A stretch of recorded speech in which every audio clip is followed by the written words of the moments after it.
I wanted to talk briefly about something entirely different, the issue of traditional hunting under the Native Title Act and the absurdity of a legal system with two sets of rules depending on one's skin colour or ethnicity. That absurdity became apparent again last week when South Australia Police announced that they would not be charging or even disciplining their officer, Waylon Johncock, who was captured on video laughing and cheering as he stoned a wombat to death. The disturbing video of Johncock chasing, tormenting and ultimately killing the wombat as it waddled down a dirt road has sickened animal lovers across the world. But when it was revealed that the culprit was Indigenous, some people sought to turn what was a heinous act of animal cruelty into a traditional cultural practice.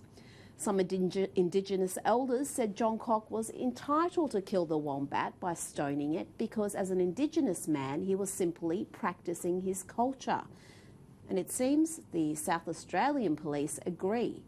They released a statement last week saying, as a traditional Aboriginal man, the senior community constable has an appropriate permit to hunt wombats for food. While distressing to many who viewed the video, it has been established the senior community constable's actions were not inconsistent with traditional hunting practices.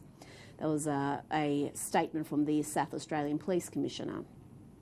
I've got to say, I'm at a loss to understand what is traditional about using a modern vehicle's high beams to blind an animal, using a smartphone to film the abuse and slaughter, and then posting it on social media.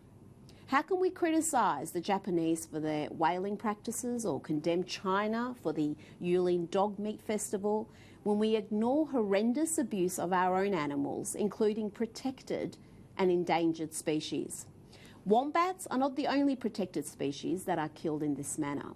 The unchecked, unmonitored cruelty of traditional hunting results in protected dugongs and endangered sea turtles being routinely slaughtered on Australian shores. It is a national disgrace, but it's one that environmentalists, animal rights activists, the media and politicians are simply too gutless to tackle.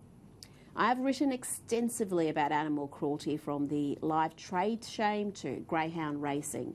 But there is only one issue where the bulk of animal rights crusaders go missing, and that's traditional hunting under the Native Title Act.